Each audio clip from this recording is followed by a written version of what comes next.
Aloha, I am June Jones of the Houston Roughnecks, and this is the XFL show. For the love of football. For the love of football. For the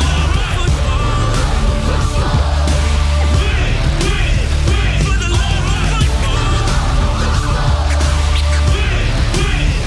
For the love of football.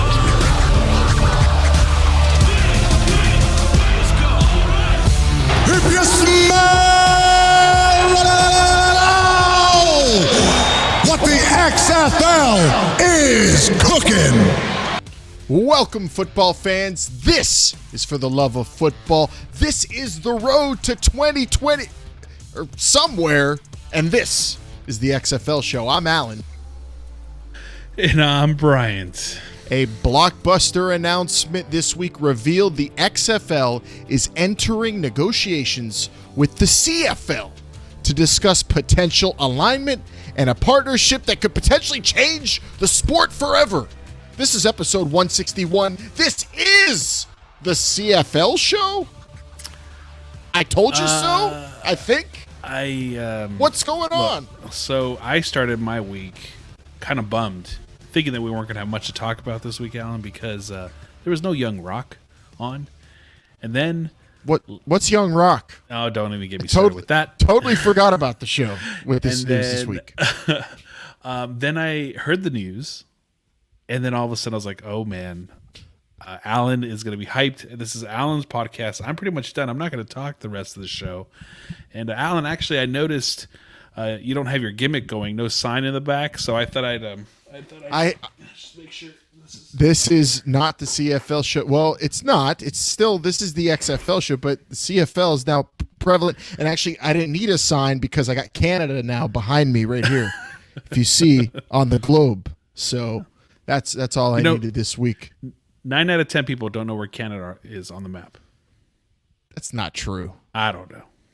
There's no way that's true. They have... This, everyone knows where the Saskatchewan Roughriders play. And if they don't, they're about to learn it because the XFL and CFL are in negotiations to talk about what? We're going to talk through what's being talked about, at least what they've said they're talking about. Talking about talking is really the catchphrase of the week. And we're going to break it down. We're going to go over all the statements that have come out. We're going to go over our thoughts and opinions and predictions at the end of the show, Brian. So hold off on those throughout the show if you can. Lots to get into on this. I will say the most anticipated episode for me in a long time on this show, Brian. We can't even go back on the road to the kickoff in 2020 and compare this to that because this is totally in a new hemisphere right now, a new atmosphere, new universe almost. Could be changing the same sport continent of football. though. Same continent. Oh yeah, you're right. It is North America though, so I got to get that right. 724-565-4XFL. 724-565-4XFL is the number to call. Will that change to another 3 letters at the end one day, Brian? I don't know, maybe, but right now that's the number. Call it, leave your message. What do you think of the negotiations between the CFL and the XFL? What do you want to see? That's the question we've been asking this week, Brian. We're going to get into that in a second. Leave a text message if you want to there as well. At XFL Show, already seeing a lot of interaction on social media, Brian. And let's talk about what we've seen in terms of the reaction because we got a ton of it. This week's episode, again, real quick, brought to you by Pretty Easy Podcasts. You could go start your own podcast at prettyeasypodcast.com. Brian, the XFL and CFL are talking, and the 2022 plans that were in motion for the XFL are said to be on pause now. It's not like the 2022 season isn't happening. They're not saying that at all. They just said the plans that were in motion are on pause for these talks so they could formulate and eventually crystallize, and then we'll have a new 2022 plan. So immediately when the news came out on our social media, we asked all the XFL fans that are at least following our account, keep it simple. Let us know, what do you want to see from an XFL CFL partnership? And we got some great responses, Bryant, from just that one question. And I can't believe you had the gall to ask people to keep it simple. I don't think I can keep it simple on this show. I'm trying to. I tried to on my response tweet to that, but We asked the question, and we have some great responses. One stood out to me in particular, but I don't know which one you have lined up first here. Well, we'll get there, but I just want to give a shout out to our longtime listener, and I believe this is well, we coined him as Largo, who was a Toronto Argonauts fan and an LA Wildcats fan. At XFL Show, see that XFL 2022 and CFL are in talks. I'm so excited. Let's go, Toronto Argos. I think the sentiment was most people were pretty excited for what could happen, what might happen. There were some people there like, don't do anything. Keep it simple, nothing. Keep them separate. Don't merge. Don't do this. But I think people had a wide variety of opinions on this matter, and I mean we'll get to our opinions here in a little bit, but I just thought I'll give our boy a little shout out there because he's been with the Wildcats and the Argos for so long. And and if there is some sort of alignment or merger or competition where teams will meet, I don't wonder if Largo will have the same kind of issue I'll have in the future, deciding to root for your CFL team or your XFL team if they ever face off in a game. What do you do in that case? Call me the Wild Rider, Brian, if I'm rolling with the Wildcats and the Rough Riders, but that's way down the road worrying about that stuff. We got a lot of business to take care of today. Well, the one that I said keep it simple, and I'm still trying to decipher this. I might need your help, Alan, is your tweet. That's mine. I think it says unified rules, a full merger, expansion draft, and equal amount of teams in the U.S. as in Canada. Yeah, you want me to say it real quick for you? I could do it way simpler than you. Okay, unified please. rules, full merger, expansion draft, and equal amount of teams in the USA as in Canada. To start, June Jones, more of the XFL 2020 rulebook than the CFL rulebook, but keep the Rouge. Winston Moss, a season that ends before the NFL kicks off their preseason. TV contracts that rule. Just that. Those are just the quick bullet points. Was there no spaces available because you ran out of characters? Yeah, it's Twitter. That's how it works. Makes sense. Well, you did get some love, I think, from a some couple. of the XFL. Not a whole lot. Whole lot. Two likes there. XFL Texas Throwdown. How did he? That's a great handle. Good job. Great handle. Just when you said the XFL show wasn't a CFL show, we are not a CFL show, or going to be one. The CFL show.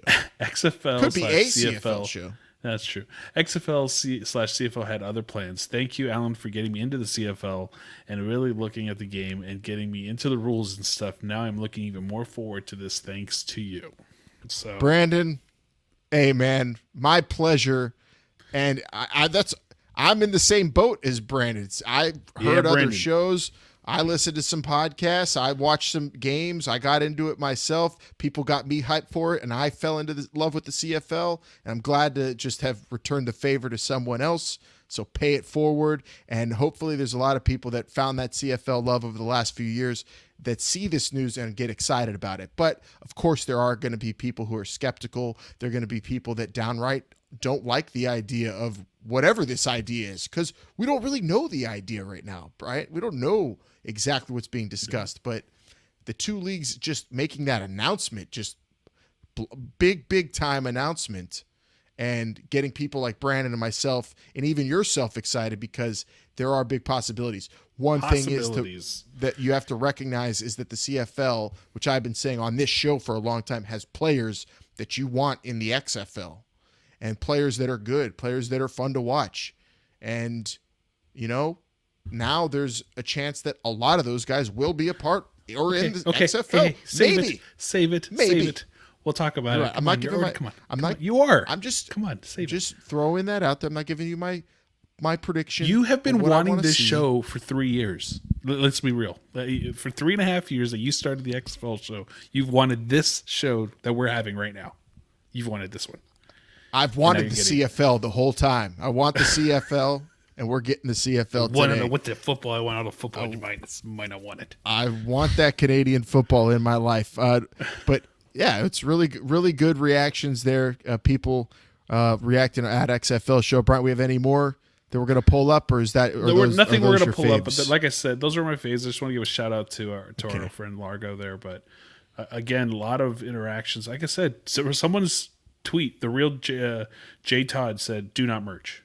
So there are some people who don't want this to happen. or don't even want them talking, or You're on have the Reddit opinions. too. You've seen that more. I'm sure you've seen a lot of conversations betwing a lot of people. XFL Reddit. I'm very excited CFL for the future. Reddit couldn't be any but more very different. concerned at the same time. I don't know what that means, but yeah. Don't know what that means either.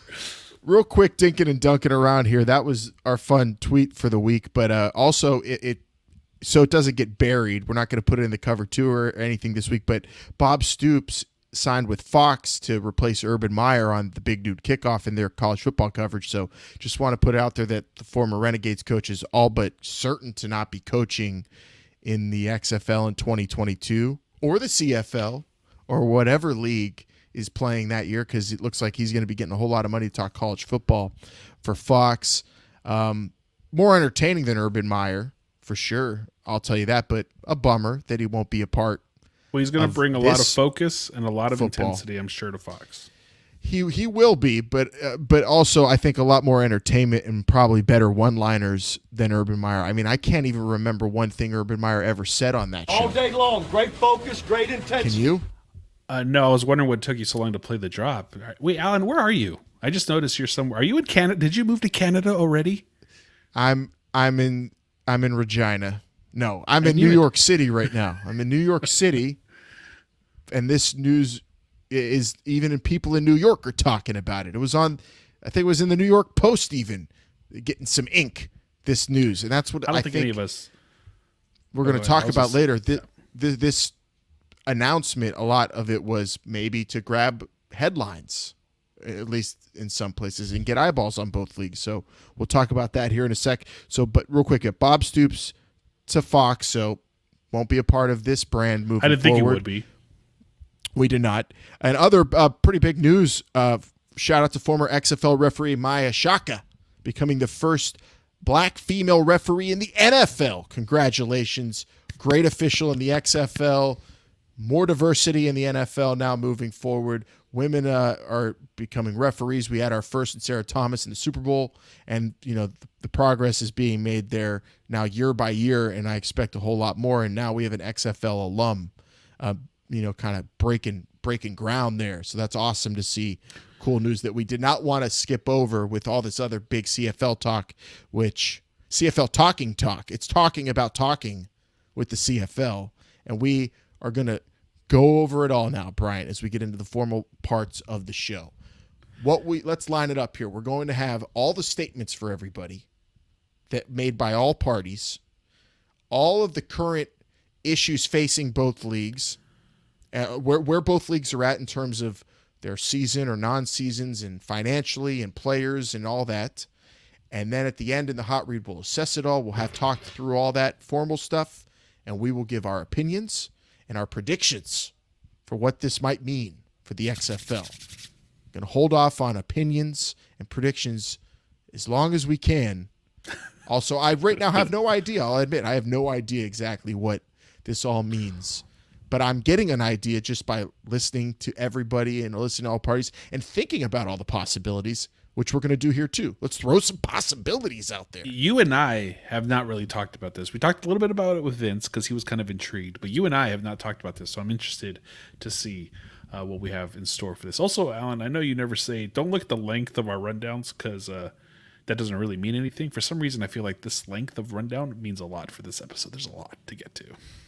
It's just a lot of words and statements. It's not really that long. It's not like this is a 2-hour show or anything. Oh, it might be. Could be. Once we get to our opinions, it might be. Who knows? Yeah, it could be, but we'll see. We'll see what we do with it. But we'll try to keep it concise and not overbear everybody. But there's so much I want to. There's a lot talk through and think about. So let's get into it. First up, we're going to go through all these statements from both leagues. And then we'll assess them all in this week's Cover 2. You want it? Down. I'm going to give it to you right now. So first up, the statements from the XFL side of things here, Bryant. And right there on XFL.com, you could check it out too. XFL and CFL to explore opportunities for alignment. That's a key word to note with XFL owners Danny Garcia, Dwayne Johnson, and Redbird Capital. Alignment, not a merger. And this is potential opportunities is what it's all about. Collaboration, innovation. And the big the three key words are grow the game. That's what they've been saying across all parties here. And I mean, on the first side of the XFL with the ownership, Danny Garcia went out and her statement is, this is the chairwoman and owner of the XFL, said, since we first acquired the XFL, we have focused on identifying partners who share our vision and values on and off the field. A vision filled with opportunity, innovation, and the highest level of entertainment value for the benefit of our athletes, fans, and communities. The CFL has expressed that similar sentiment, and jointly we recognize a great opportunity to build exciting, innovative football experiences that make the most of each league's unique strengths.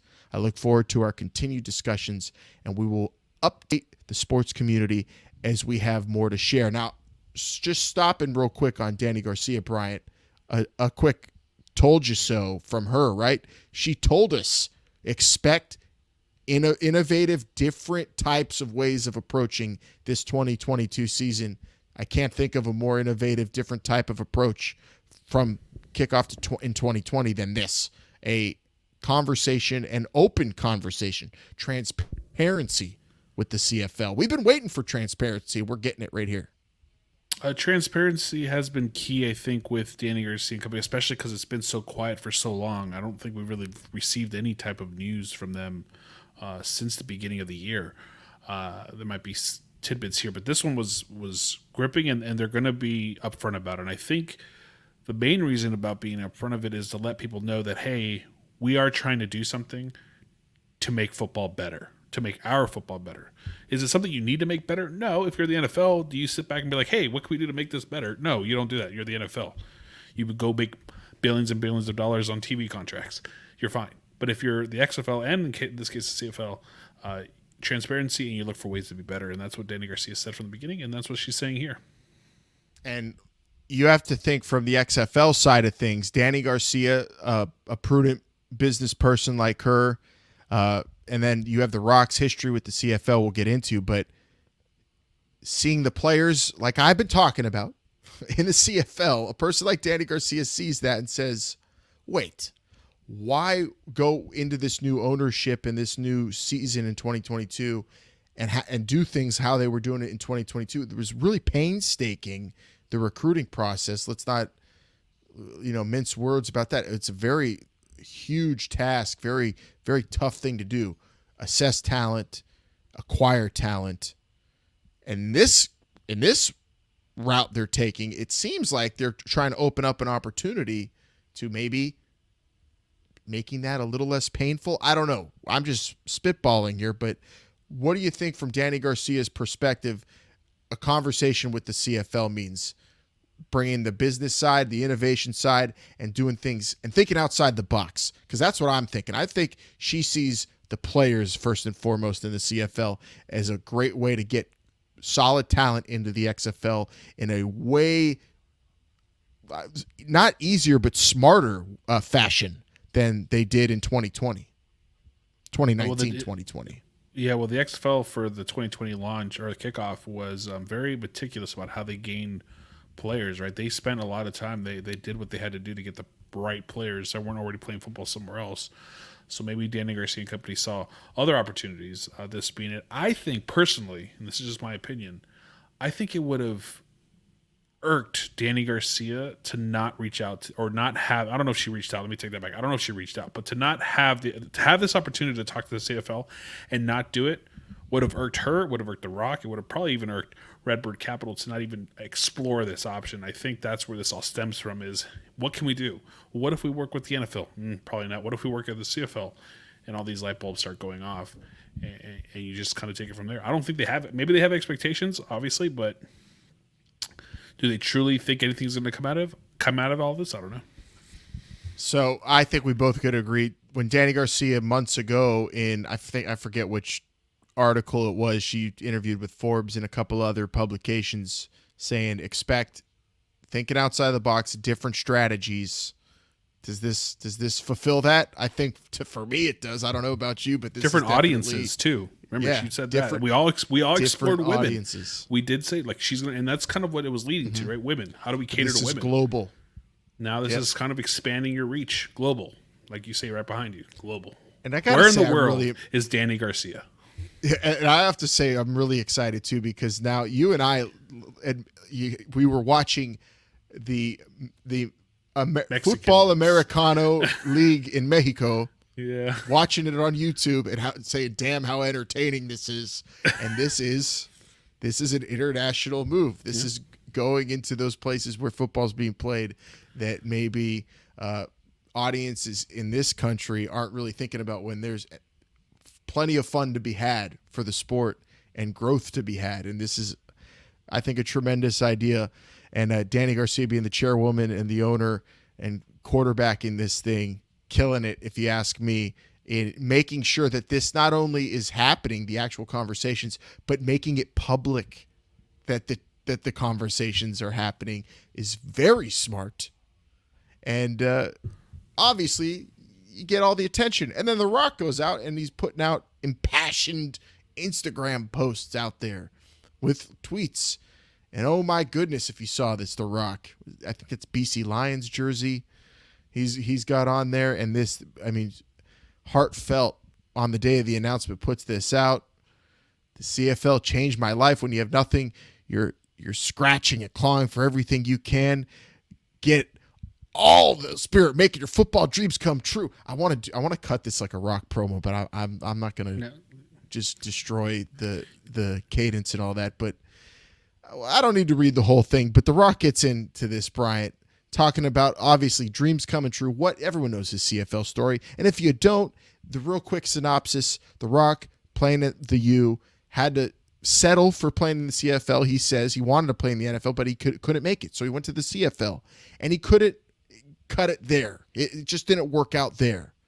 And that's where the legendary $7 in his pocket story comes from, leaving the CFL, but all the respect he has for the league and what he learned during his time there, the relationship he has with that league. That's something you don't take lightly. Just because you might not be a fan of that league, and maybe The Rock, I don't know how much CFL he's followed since his career ended there, but the fact that it still has that special place in his heart, and it also provides a tremendous business opportunity for this new league that he owns called the XFL. What I think, beautiful story this could end up being, depending on how this relationship turns out, Bryant. But there is definitely a thread there when you talk about the career of Dwayne "The Rock" Johnson and the CFL, and now what's going on with his career as a business person, owning the XFL, and now the CFL's there, willing to grow their league, grow the game. I don't care if this is, some people saying the CFL might be in financial dire straits, and this could be the XFL taking advantage of them. We'll get into that when we talk about the CFL side of things. But this is the story of it all. This is the beautiful part of it all. What they would make a movie about maybe one day. The fact that this guy played in that league and has that kind of respect for them, that just plays into it and gets people interested in it. And this, I mean, case in point, people talking about whatever. We don't know, again, stress it. We don't know what they're talking about, because this guy, The Rock, most famous man in the world, has these ties to the CFL, and these negotiations are going on. It's a story, and everybody has to pay attention to it. It is. And I think The Rock story behind it all, the history that he talks about it all the time, the $7, and we don't even know if that was Canadian or American at that time. Could have a huge difference to the story, but maybe one day we'll find that out.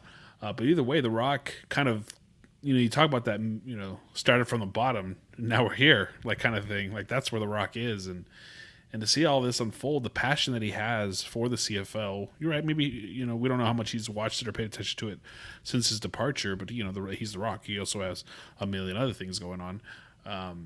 The Rock knows what it takes to start to want to play football, and maybe not to make it, crushed him at the time, but gave him a future that obviously he is who he is today. But there are so many players out there that want to play Canadian football, American football, and I think he's going to make that a possibility. And Alan, I think we glanced over the last part of this quote that he had. He's like, "I'll keep you posted on our XFL CFL discussions unfold. Got your back." So that's for us fans, because he's going to let us know what's happening there. Yeah, he did. And The actually. Rock, Yeah, came out with another tweet, right, saying that he's basically his on his side of things during all of this. His main focus is fans and players, and as players too, because don't forget the CFL's 2021 season still up in the air.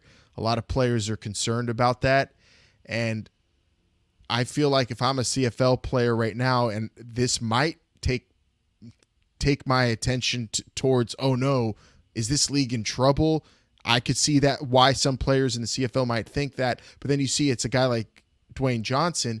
You have to, I think, have, at least with his reputation and his verbiage, feel like, okay, there's someone maybe looking out for me and hoping that this thing benefits me and my career and I could keep playing this game that I love for money. So if I'm a player right now, I'd be excited, but I understand why some people, especially up in Canada playing in that league, might be a little worried. But then the respect and the actual fact that one of the owners of this league now that your league's talking to played in your league bodes well, I think, for CFL players. But of course, we're going to have to see where these conversations go and what they all mean. But from the Rock side of things, it's a heartwarming story, and it's also, it looks like from an outsider's perspective, just knowing the situation, knowing who this man is, someone out there's hoping to really make things better for the players up in the CFL, and of course the players down here in the United States that wouldn't go to Canada because they don't want to maybe play there, or they don't think they can, or it's just not something that's really on their radar, and they just stop playing the game. And there's way too many players that are good enough that do that, and that's why the XFL existed for a lot of the reason why that this league was brought to the forefront, created, and giving that opportunity. Rock's all about that opportunity. Opportunities is what these talks seem to be all about. Financial, growing the game. Who knows what the top priority is? Who knows what's negotiable and what's not? We're going to get into some of that in a second, but let's talk about now the president of the XFL's statement here, Bryant. Jeffrey Pollock, who is a remnant from 2020, don't forget, kept on the staff after the bankruptcy and people were let go. Jeffrey Pollock's been there still since the league went under, and now it's back under new ownership, and he's still there in his president and CEO role. And his statement, quote, "We are honored and excited to be in discussions with the CFL. It's clear through our early conversations that we share a passion for football, an expansive sense of possibility, and a deep desire to create more opportunity for players and fans across North America and around the world." There's that global aspect. Blending the CFL's rich heritage with our fresh thinking and the unique reach and experience of our ownership could be transformative for the game. We look forward to learning more about what's possible together with the CFL and where our shared passion takes us. This is the statement, I think, that really excited someone like me and might have terrified super duper CFL diehards, Bryant. If you've been watching the CFL for like your entire life, seeing a guy make a statement like that, our fresh thinking, their rich heritage, are you coming in to change my CFL? That could be scary to some people, and I understand it, but what's going on at that negotiation table, what's on the table, what can be changed, because that's no joke. Over 100 years of rich tradition, the Grey Cup rules, and I mean, let's face it, the Rouge rules. I love the Rouge. 3 downs rule. 12 guys on the field. It's cool. The CFL is different, and it's cool, but the XFL is different from that. Might be different from the NFL. It's also not the CFL. Where's that happy medium? Jeffrey Pollock's statement there says that's kind of what they're at the table now discussing. How can they benefit each other, knowing that they are pretty different, but they can help each other? What does that even look like? We're going to discuss that in a second. Brad, what do you take from Jeffrey Pollock's statement there? Well, I think Jeffrey Pollock, the main thing that I'm taking from all this is that he is going in with the mentality that the XFL is going to move forward as the XFL. Now, how the CFL partnerships can actually work with the XFL is kind of how I see it. I don't see this all becoming a CFL. Maybe, I mean, there's a lot to take from just a small little quote here, but I think Jeffrey Pollack is basically saying, look, we have a plan in place. There's an opportunity here to talk to the CFL to see about other opportunities as well. We're going to do that and see where we are after that. I don't think this is a dire straits XFL needs help. I don't think it's the other way around either. We'll get to that a little bit as well, but regardless, Jeffrey Pollack, I think, knowing that he probably has, at least in the U.S., the leverage over the CFL and the marketability in this. You know, the XFL was way more popular in America than the CFL has been in the 108 years. That, you know, what name carries more weight in the United States? The XFL does, and I think Jeffrey knows that, and I think the CFL even knows it. I think that's what Jeffrey was kind of conveying. It's like, hey, you got some heritage, you guys are great, but you got the know-how, but we got the name, so let's figure this out. Yeah, and it's you have the infrastructure, you have the players too, you have teams, and you can help us out a lot, but we can help you out too. By the way, yeah, and they do have the Great Cup. Do not forget about that. We're not talking merger. Like, can they just help each other? I don't know, but without ever touching on the field, I don't know. But they're in these talks right now. They're talking about talking. If I'm in that room, Bryant, I'm saying, I'm going to hold off. I know that segment's coming up. Let's go into what else they're saying. Well, real quick, XFL.com updated, though. If you do want to see pictures of Jeffrey Pollack, Danny Garcia, and The Rock, those are up on XFL.com. A few new banners and sections. And also, some of our old shows are back up on the main page, I saw. Or at least on one of the tabs. They're paying homage to the 2020 season. Although hashtag we want our jobs back is still in full effect. That is for something sure we'd like to have. Alan, I do have to post this. I know it's not going to be pretty, but I just wanted to put it out there because we already talked about it. But this was the last thing they put out. And it is official, right? The XFL 22 season is on hold. I think we'll get to what this actually means in a little bit, but this was also part of their statement that they issued. Yes. And it has been kind of clarified since that, 2022 doesn't mean it's not happening, but these conversations need to be had, it sounds like, before any more planning is done for that season. It could change everything. Because this could be nothing. These conversations could be nothing or could be everything. And if you're moving forward with a 2022 plan based on nothing, what if something happens? And then it just kind of throws your plans into array. So we are on the road to 20-something, right? We're on the road to a kickoff in some year, sometime. That's all I know. There is football on the horizon. Although I might have to just change that opening now. We're talking about talking. That's my favorite, because that's what we're going to do here. Part 2 of the cover 2 from the CFL side of things. Randy Ambrosie, the CFL commissioner, talking about talking. Said Canada has an exciting game and devoted fans. Hell yes, they do.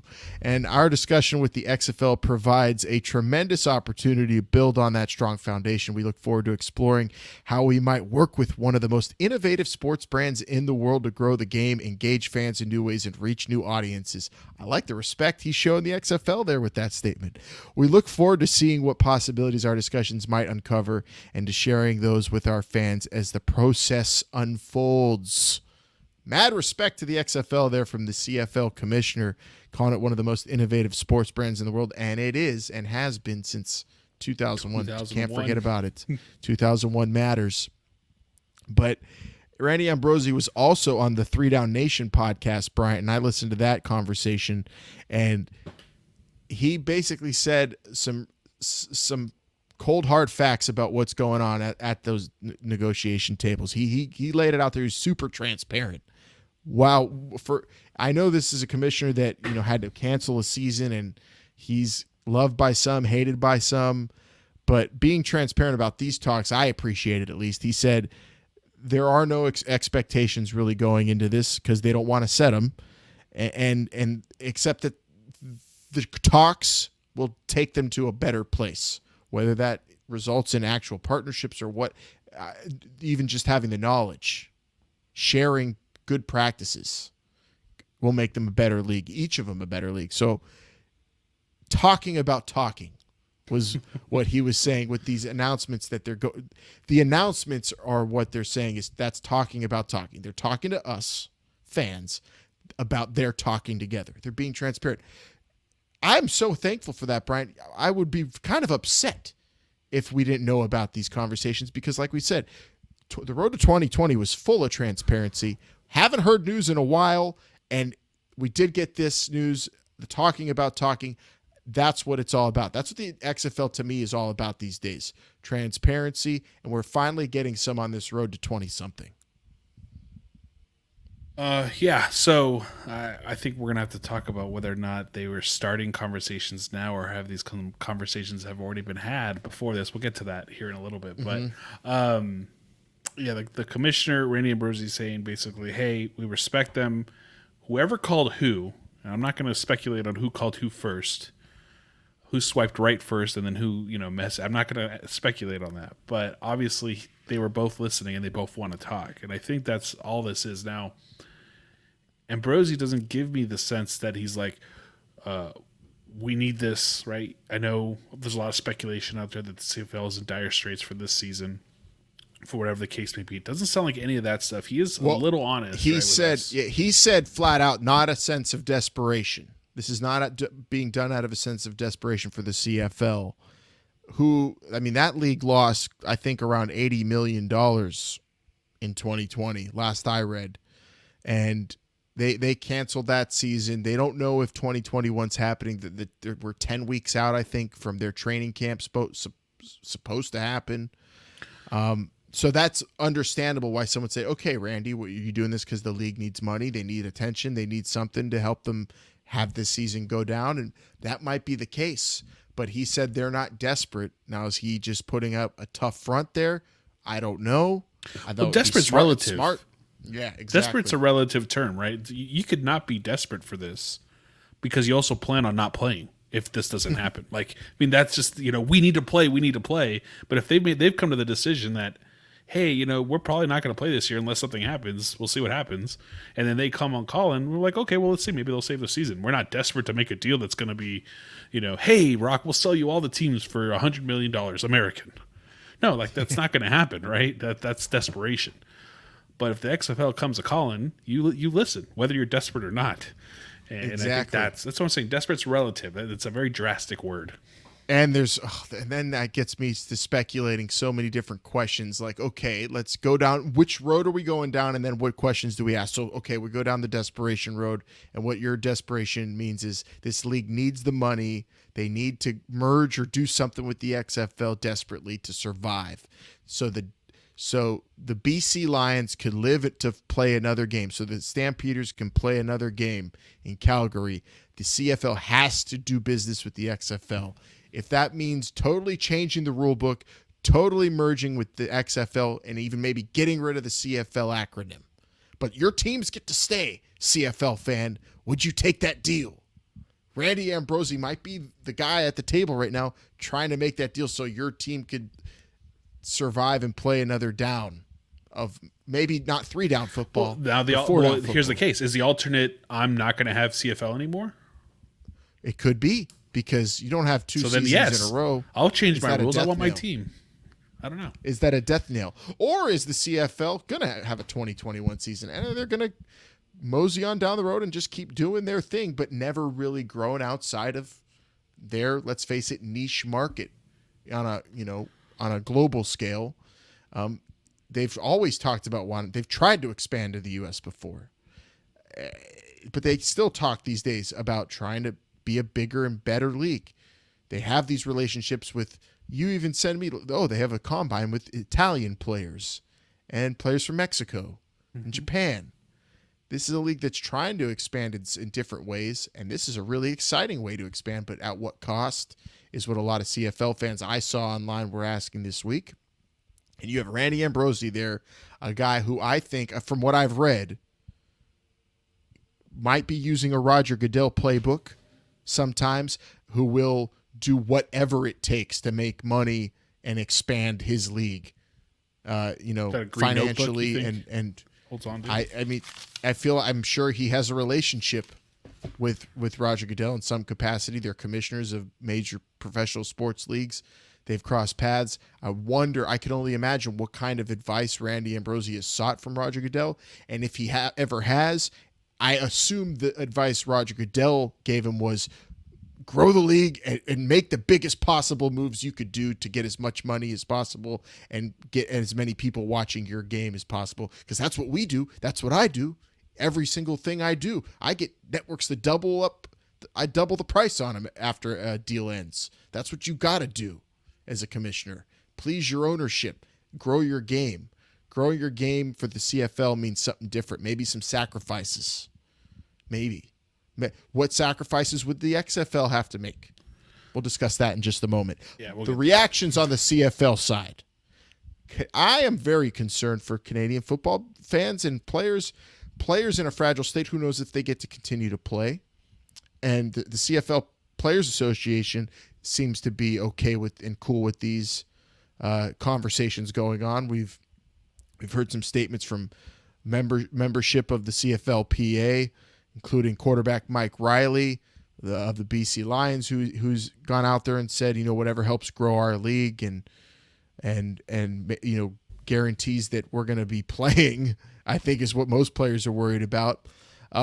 And then I saw fans online just saying, "Oh, I just hope they don't get rid of 3 downs. Oh no, this is what it's the bigger field. It's so much better to look at." Like everybody has their thing they don't want to see go, and no one's saying anything's going. You see, just people get nervous when you make an announcement, but they get talking, and that's what I think this was all about. Right now, you're not seeing any field CFL fans. Exactly. Let's just be real. That's true. You haven't seen one That's last true. year. No other sports league in North America canceled their full season of like a major sporting, right? Hockey came back, basketball came back, football kept rolling, MLB figured it out. CFL, I mean, it's kind of weird to call them a major league when it comes to this, but because you don't really talk about them too often, but they didn't play. They didn't get their loan from Canada, from the government. They couldn't play. So now... desperate times call for desperate measures sometimes, and I know we just talked about desperation, but you're not playing. You say the 120-yard field looks great on TV. You haven't seen it in over a year, so pump the brakes a little bit. That's true. I mean, Bryant's being blunt to you CFL fans. I'm going to be a little bit more delicate with it and say it's totally possible, I think, for the CFL to cancel another season and eventually, look, they've been around so damn long, it's an institution. But it will maybe have to be super duper small potatoes, as what was famously once said about another spring football league. Small potatoes, CFL. Is that what people would want versus a potential drastically different CFL, but still teams playing football in Canada? But then I think we're talking a lot like, man, the CFL seems like the desperate party here. Is that the case? Is there any desperation on any side? Or was this solely just 2 leagues say, let's announce this, do nothing, and just say, we had a good conversation and we learned a lot. And that might be totally the case, and everybody's just getting kind of worked to pay attention to the league. And if that is the case, genius. Because either way, it's all right now, I think it's good practice and good business right now with what's going on this week. And whatever moves forward. Everyone's talking about it. I will say that, and that's the key to any news. Alan, I know we didn't have it here on the rundown, but I just wanted to bring up Brian Ramsey, whose Twitter's handle says he's the executive director of the Canadian Football League Players Association, came out and said, the CFL informed us this morning of formal talks they are having with the XFL. Our primary focus remains on working with the CFL and provincial governments to return to work for the 2021 CFL season. Provincial governments is basically state governments for our US listeners. Our commitment is to exhaust all solutions to get back to our jobs on the football field. The growth of football is something we support as our members earn their living playing this great game. That's something we haven't really discussed, and I think a lot of people aren't looking at, is that the CFL has a collective bargaining agreement with their players. They have a CBA. So drastic changes, I would assume, and need they're to not be bargained. A vertically integrated league. There's ownership across all those teams. It's very different leagues. Structure. People are talking about player, like on the field play, structurally behind the corporate people that we always talk about. Way different structure than the XFL. So there's a lot that has to change. Different. And we'll get onto that, I'm sure, right about now. But Yeah, this is the concern for CFL players and fans, I think. You want to see the CFL as you know it in 2021, and so do I. So the CFLPA is taking the right stance there. They need to worry about, most of all, securing jobs for their players this coming season, 10 weeks away from training camp. And then you have executives in the CFL who are, I think, giddy about this. You had the Grey Cup champs defending President and CEO Wade Miller of the Winnipeg Blue Bombers said you would have discussions with this group at any time when you look at their track record of success in sports and global entertainment. So if anything for the XFL, having the CFL commissioner, CFL executives, CFL players praising the ownership of this XFL, if we're talking about what this all means for them, if nothing happens and comes of these negotiations, at the very least, what happened this week is big-time football people up in Canada who garner respect in that country and down here in the States by a lot of other football people and some fans who pay attention to it, saw a lot of praise thrown on the new XFL, and that's only a good thing. this could be the XFL trying to sweeten that TSN deal. That's all this could be, too, by the way. It's true. This is business. It's really exciting, though, to think about the possibilities. And we've talked about all the statements, Bryant. We've gotten into everything the CFL has said from their, the top down and the reactions. That's the state of it right now. They're in the midst of trying to get their 2021 season off the ground, and a league that lost a lot of money last year. The XFL, a league that went bankrupt last year, is trying to come back a year from now, and with new ownership and a really willingness to create buzz, think outside the box, and come up with some kind of plan that really grabs people's attention for their season. What comes of it all? Now it's time for us to break that down, rack our brains, think of possibilities in this week's Hot Read.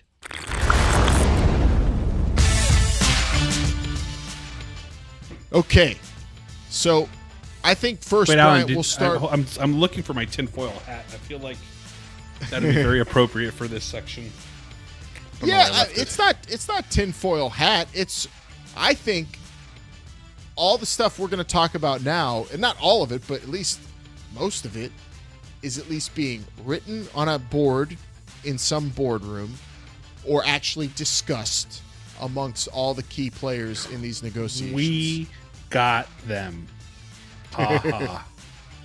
Or that. We discussed that. So first up, what do you want this to be? Personally, as a fan, as someone who's, you personally have followed the XFL through and through, not so much a huge CFL fan, but learning from your good friend, close personal, longtime, dear good friend, me, about how cool the CFL is, knowing how cool the XFL is. What do you want to see from talking about talking? Well, dear close personal friends don't screw with other friends' recordings, but I'll leave that for a different podcast. I will say this. I will say, if I'm selfish in this instance, and I am an XFL fan, if this brings any sort of stability for more than one season, I'm all for this. I don't, personally, want it to be something that engulfs the CFL unless the CFL adapts to what the XFL was in 2020. I don't want to see mergers. I don't want to see any of that stuff if there is a line within the sand. Like, people complain about the DH in the American League and not in the NL, right? Like, people complain about that. That's one player on the field. We're talking about different yardage. We're talking about downs, players on the field. Like, these are two separate games. So you can't just be like, champions play each other. Like, that can't happen. It won't happen. Not for anything that matters. It would be an exhibition. It'd be like the Pro Bowl at the end of the championship game. Like, that's all that is. So what do I want this to be? I want this to be something that helps the XFL grow its game. That's what I want it to be. What that means, I think there's a lot of iterations. It could be bringing in the teams. It could be adapting to the CFL adapting to the XFL rules. But as it pertains to what I truly, in the end goal and the bottom line of what I want this to be, is success and long-lasting, and a long-lasting future for the XFL. That's well said and well put. That kind of any change to the CFL is a drastic change, I think, for that league. If you're talking about a merger, and you don't want to see a merger at all, you're saying. And look, I know we're having a lot of people here for the first time listen to our show, especially up in Canada. So hi, everyone. I don't speak fondly of Canadian football because I've never enjoyed it. I don't like it. It's not my cup of tea. I watch it because I like football. But is it something that I'm going to sit here and watch like I watch the XFL? Of course not. We never had this is not the CFL podcast, CFL show for a reason. We never did this. The CFL has been around for 108 years. Pretty Easy Podcast doesn't have someone who does a CFL show. But if you want to, check out PrettyEasyPodcast.com. Oh, I wish. I'd love that. But so selfishly, I would want, it's not that I don't care about the CFL fans, but if that's the case, the only thing I would want is the CFL to adapt to the XFL. Yeah, it seems like that is more likely than just adding, 8 or 9 teams from the States on the XFL side and playing all CFL rules on CFL fields. I don't think that would ever happen. I don't want that to happen. As much as I love the CFL game, I'm with you. I would want more of this XFL rule book, if not all of it, to be what would be adapted if it was, we're talking merger. But that's not what I want out of this.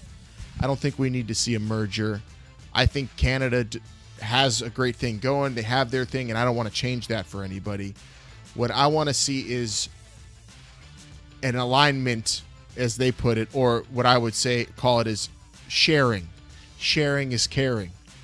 So I want to see players be made available, coaches be made available, business relationships be made available up between the two leagues, benefit each other as much as you can. So when XFL scouting gets underway, the CFL is going to be able to benefit a whole lot from getting an influx of American players that they normally wouldn't have had. And if they lift some of their rules they have too, that might help their league a little bit more. If they also open up and of course they have a collective bargaining agreement, so that's the tricky part, but opening it up to getting their players to come down to the XFL and play in the States would be very cool and awesome for the league, because like I always say, the CFL has a lot of players that we would want in the XFL.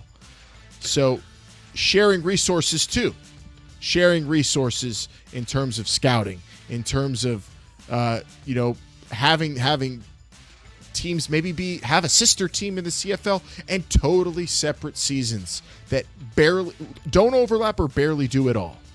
And that's even possible in a calendar year with how short an XFL season was going to be, Bryant, in 2020. It's totally possible to do that.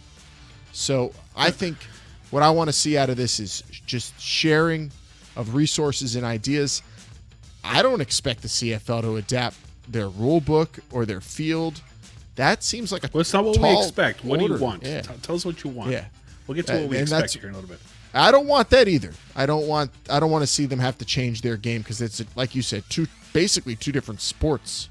Yeah. But they are similar, and there can be some stuff shared that could be very beneficial, I think, to both leagues. The CFL being open to that and not stubborn about it is, I think, a great sign.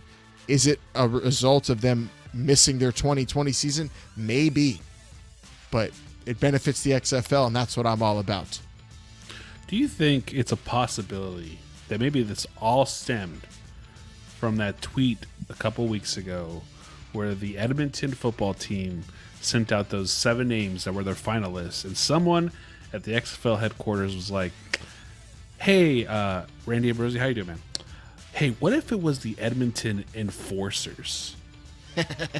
And then this all kind of bubbled from that point on. It's like, how can we do? Let's trade some information here. We've got a lot of copyright stuff we own down here, and we could help you out with some of that if you're changing Maniacs logos. Completely available if you want to even not go with the Montreal double Maniacs.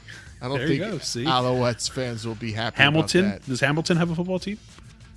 Yeah, they do. Tiger Cats. Hamilton Hitman. Boom. I'll take a Tiger Cat over a Hitman every time. Sorry, Bret Hart. No, what else could this possibly be as terms of what I want it to be?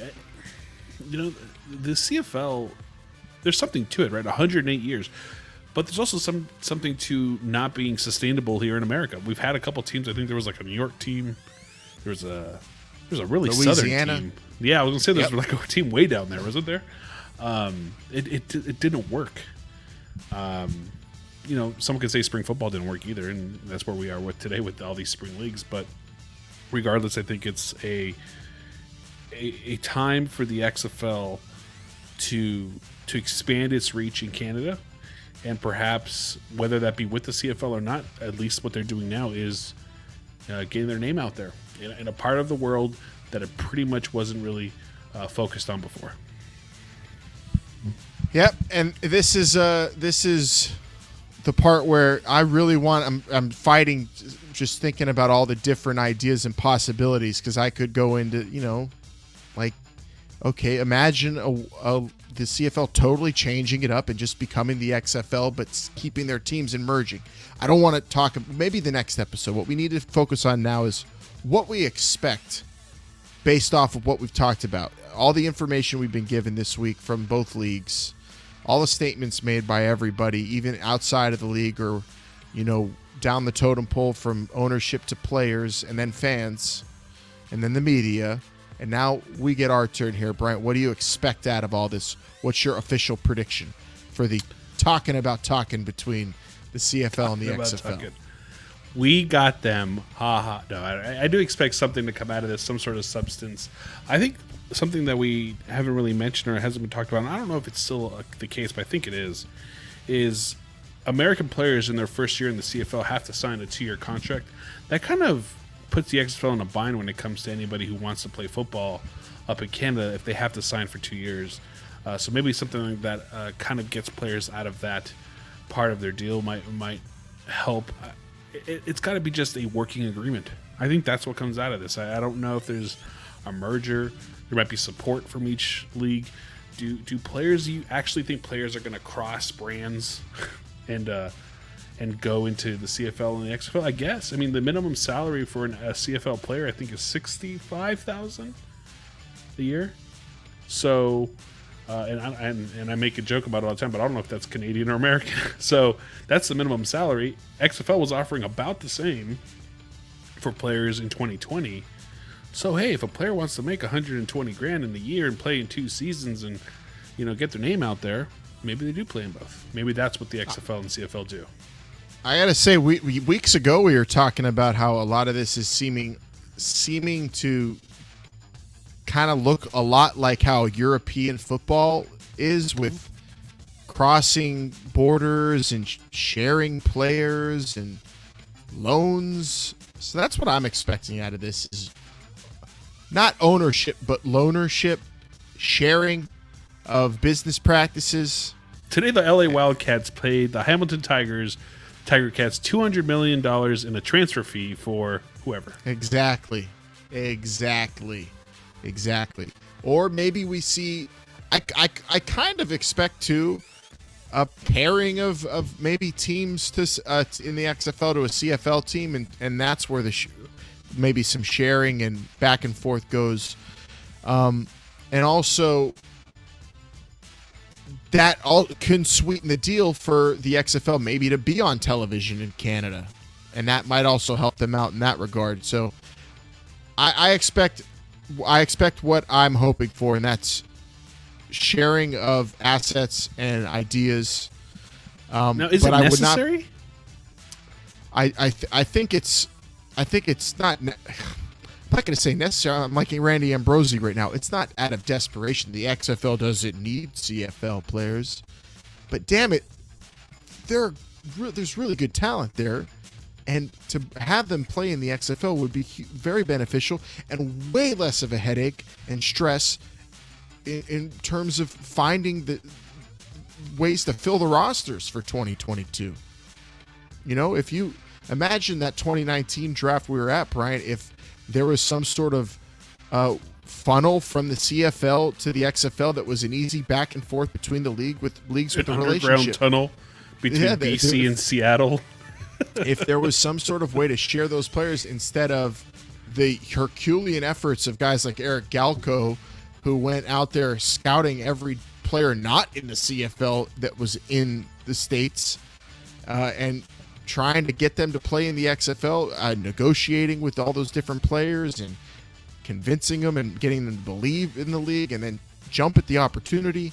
Like, that still has to happen, but like having access to a handful of really talented CFL players too will not only make it easier to fill out rosters, but as we remember saying so many times, help with the quality of the play too. Now, doesn't this affect, I'm going to throw this one at you, doesn't this affect the league being for the players? Because, hey, the CFL is already an option for a lot of these players that they don't take. So now, if you basically take 50%, 60% of your players from the CFL, doesn't that limit the amount of opportunities you're giving to players here in the U.S.? Well, that's a high percentage. I don't know if it would be that much. Oh, you don't think it would be that high? That's a lot. No. I mean, I would hope for just at least somewhere between 10 and 20. That would be a solid number. I was thinking mirrored rosters almost to the point. Mirrored roster? I don't expect that at all. No way. I expect like a handful of maybe even higher level of talent. What if it's just like each CFL team? I could see something like each CFL team needs to designate 2 players, 1 offense, 1 defense, to the XFL for the coming season. Like, no, I think it would be the player's choice. Hey, player, if you want to go play, go play. If anything, the CFL would be like, hey, I don't want this person to go. Yeah. Hey, I don't want this person to go. So they are not allowed to go to the XFL. Maybe something like that. What's in it for either one? Yeah. Like, that's the thing, though. There's got to be something in it for the CFL. We're talking about all these things being, hey, this is a XFL advantage. What's in it for the CFL? It has to be money. What else is there? Like, what does the CFL need from the XFL? You're the CFL expert.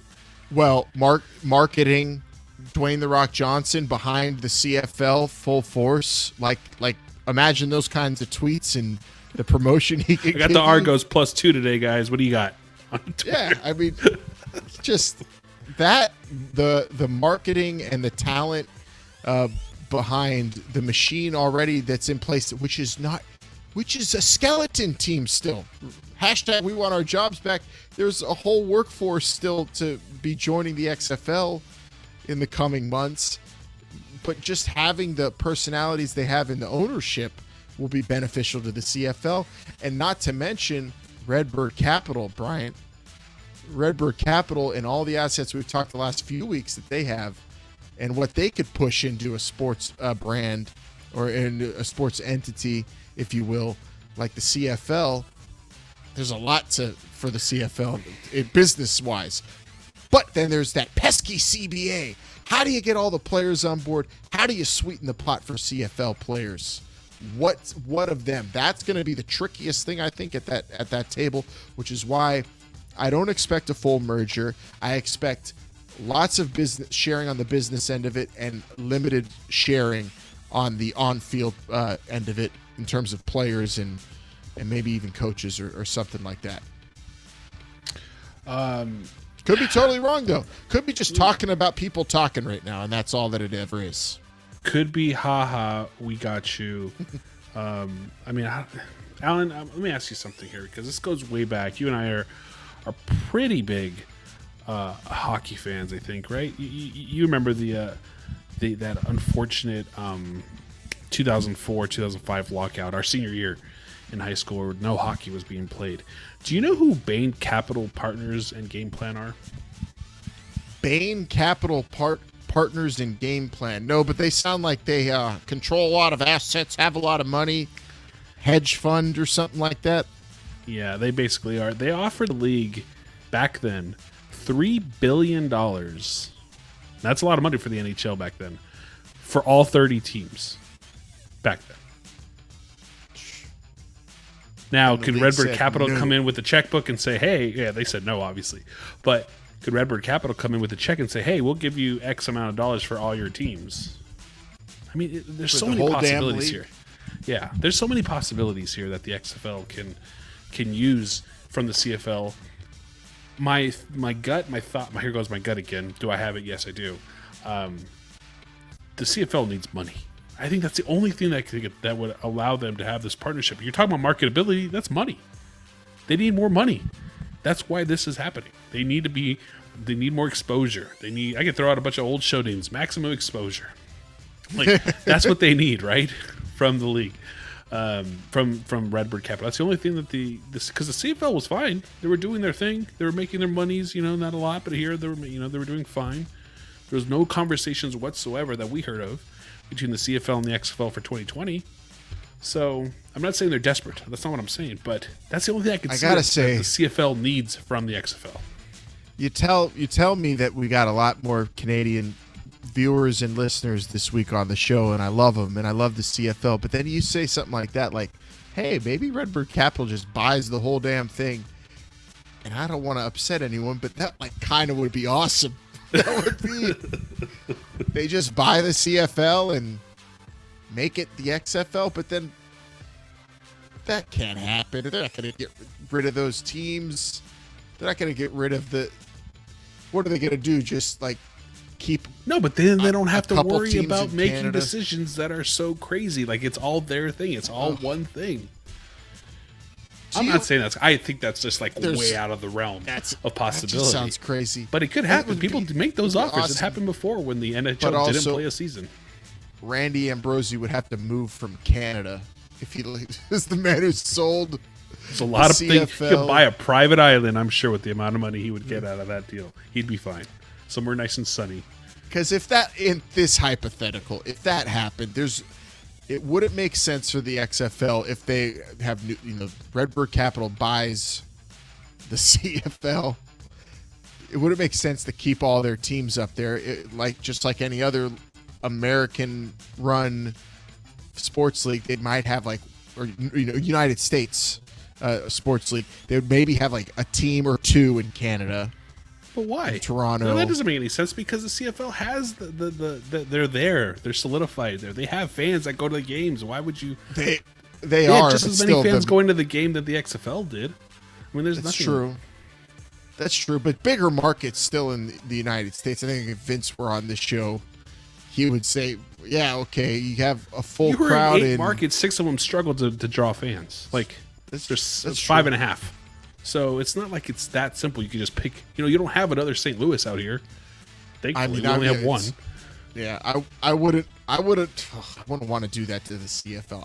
That's why I said what I want is the CFL to remain the CFL.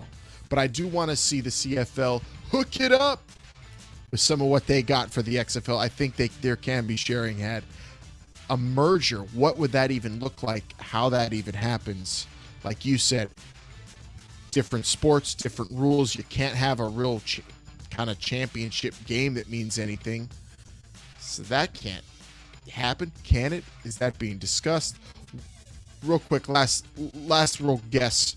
What do you think the first thing said at these talkings was? What the hell is a rouge? Yeah. First, before we get into all this, Why did the a team rouge? score 1 point? Just curious. You think How The did Rock that was happen? you think The Rock was like, I played in the league. I still don't know what that was. No. What do you think the first thing discussed in these negotiations was? And who brought it up? Take your guess. What in your Who called who, Alan? Let me ask you that real quick. Who called who? I mean, if you do what they always say to do, follow the money. It's apparent that the XFL always had the idea to reach out to the CFL, but I feel like if you follow the money, it does make sense. The CFL is, for lack of a better word, desperate for this kind of attention and this kind of relationship. So I would say the CFL, but I think this zero relationship confidence goes in back to 2018, 2019. I think there was talks maybe here and there, just little whispers, nothing. Maybe we'll work with something in the future. We're okay right now. But maybe with Jeffrey Pollock sticking around, he was like, "Hey, we talked to them a couple years ago. You want to talk to them again? Let's see what happens." And maybe that exploded into this. Who knows? I'm sorry. I forgot. Oh, the first thing that I think was actually discussed, or will be discussed, or is discussed. It has to be like, if you were to say, what's the top thing you want out of this conversation? And I would say the XFL goes, we want players, because I'm with you. I think that's what the XFL wants. They need players. And the CFL says we'd like exposure, guaranteed dollars, advertisements, something that'll help us financially be stronger than we were the last 2 years. So I think that the first thing spoken about is different things. Is two different things for each side. Those are definitely the two big team needs. If you're talking about this is, if you're playing like a Madden franchise, you got your team needs in the off season. Your team needs for the XFL, are players. Team needs for the CFL, money, stability. Stability is the big word for the CFL. It's funny because the XFL doesn't really exist as a league that's played a full season since 2001, but there's so much instability, it feels like, with the CFL right now because of the pandemic, and now 10 weeks away from training camp, and so much hope and that hope equity for the XFL, and of course the rock behind it and the possibilities with the XFL. It feels like there's leverage on that side if you're talking about if these are hardcore negotiations. But from this week's announcements, it seems very cordial, very friendly, very Canadian, and I think something good's going to come out of it, whatever the hell it ends up being, Bryant. Very hard to... we do a lot of speculating and guessing on this because we're talking, like you say, about a league that's not even playing football yet, or really has anything in place to play football quite yet. But now this adds even more fuel to that fire, more guessing, more speculating, but it's so much damn fun. What a fun episode we just had. What a fun week. Brady Brosy's FaceTiming with The Rock, and The Rock's like, "Hey, I got to go shoot a scene, but I'll call you right back after this." Okay, I'll be right back. There's just so much. Look, I had myself a little Canadian bacon egg sandwich this morning. I was feeling a little poutine too for lunch. It's been a different time for me. Look, whatever comes out of this, I will tell you that this news definitely made me say, like, Prince Harry who? Meghan what? Like, I don't understand what you're talking about anymore, because this is all I care about. CFL, XFL, working together. What's Young Rock show? I totally forgot that it wasn't even on this week. But I am excited for the next episode. But CFL and the XFL talking this week, and now the actual talks that go on. Can't wait to find out what's said, and then how we could react to the actual talks. Because you said training camp's 12 weeks? We're 10 weeks away from what I've read from the CFL training camp. We definitely hear something within those 10 weeks, right? We have to. You would hope so. First and foremost, that there's going to be actual training camps and an actual CFL season in 2021. And if that happens, you've got to believe that's going to affect whatever these negotiations are in terms of a 2022 season for the XFL. And you got to imagine these need to happen quickly, because if you're putting your 2022 plans on pause, you can't do that for too long, Bryant, because if you get out of these negotiations with not much substance, you need to get right back into the planning mode to kick off next year. So don't dilly-dally. Get to talking to the CFL people. Get something done and give us something juicier to sink our teeth into. It was juicy this week, but I could only imagine. I don't say, I don't know if I told you this. I don't say that things are juicier anymore. I say things are he hate me-er more every single week. Because it goes on the keister on the sweatpants. I remember that. And if you don't understand what I mean by call that, back. Canadian or anybody else who hasn't listened to, go back and watch. Yeah, because we're here. Call back to every a previous Friday. episode. Yes. Catch us here every single Friday, right here on your favorite podcast app, Google Podcasts, Apple Podcasts, Stitcher, TuneIn, or wherever you get your podcasts. Make sure you give us that 5-star review. And don't forget to tell your friends about us. Also, if you got a question, comment, or a topic you want us to discuss, well, you know what? Text or call the XFL Fan Line, 724-565-4XFL. Standard text messaging rates do apply. And Alan, I think we're going to have to start saying international rates do apply as well. We might have to actually create a Canadian line. Oh my gosh. But Yeah, who knows? I guess so. Also follow us on all social media platforms at XFL Show, Instagram, Twitter, Facebook, wherever you like to talk to us. Or if you want to come and say hi, you can say hello and subscribe and watch us on YouTube at youtube.com/This Is The XFL Show, the official YouTube page of This Is The XFL Show. And don't forget our sponsors, Pretty Easy Podcasts. Go to pretty-easy-podcast.com. Get started today because they make podcasting pretty easy. And it's not easy to decipher what's going on in that negotiation table, but I'm sure they're going to tell us because they're super transparent so far with these CFL talks between the XFL and the CFL.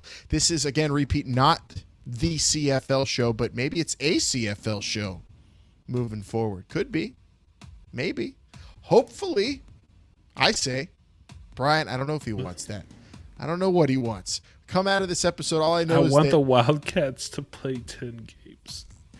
Brian just 12, wants the technically. XFL to play football. I think at the end of it, we all just want both leagues to be playing football. That's definite. Definite.